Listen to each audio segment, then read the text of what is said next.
It's the evening of 3rd of June 1940.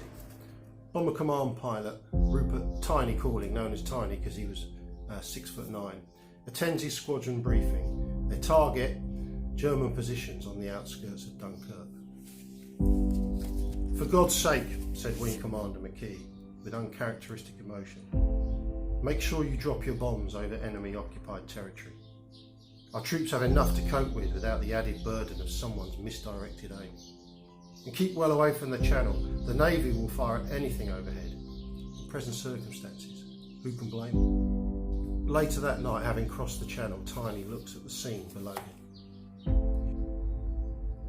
Dunkirk was a sea of flame, glinting like a brightly spotted plaque of beaten copper. Large buildings were gaily decked with bunting, but the bunting was pennants of flame. Somewhere within that mass of fluid amber, the British Army was struggling to extricate itself. We turned and flew south, avoiding the coast, skirting the column of smoke, thrust like a stake into the heart of the town. Targets of opportunity. We were trying to pick something. We wanted to make sure that we didn't drop them within the perimeter. So it was anything that we could find on the other side, but there was nothing to see. I suppose the only thing we could hope for was that perhaps we'd made some Axis military unit duck and pause for a few seconds so that another boat got away. On return to England, and this is now Tiny actually speaking. Got back, a very sober attitude in the mess. There wasn't the sort of "thank God that was it," wasn't, what was it like? People were very quiet about it because it had made, I think, a fairly solid impact on them when you looked down and seen the situation beneath you. And Dunkirk was a sight I'll never forget. With this intaglio of streets in this pool of bright orange flame. In the days previous, and as May was drawing to a close, hundreds of thousands of soldiers were assembling on the beaches around Dunkirk, awaiting for evacuation. British ships, from the Navy's own to the requisitioned civilian boats, now they're in a race against time to evacuate as many of their shattered countrymen as possible. Code name for this evacuation is Operation Dynamo. Hermann Goering, commanding the Luftwaffe, believes his air force is all that's needed to finish off the men hiding in the dunes. The Royal Air Force, already wary because of the attrition rate in the Battle of France, is now tasked with supporting the evacuation. But how best to do that?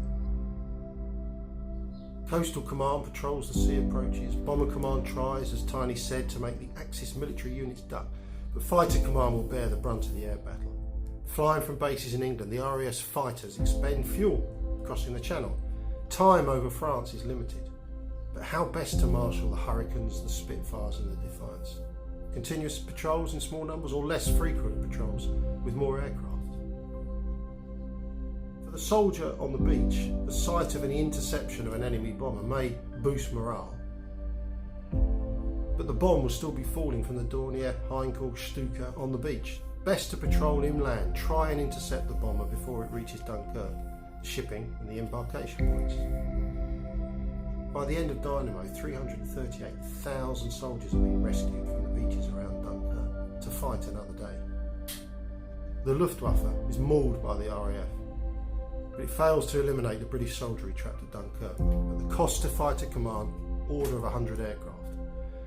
Crucial lessons are learnt, however, about deployment of aircraft, limitations of engagement tactics, and how best to match the capabilities of the RAF's fighters to achieve advantage over their enemy. In less than 3 weeks, France surrenders, and a few miles of sea is the only barrier between England and Nazism. The Battle of France is over, the Battle of Britain is about to begin. The RAF Fighter Command must recover from the losses protecting the evacuation of Dunkirk, and must now protect against invasion.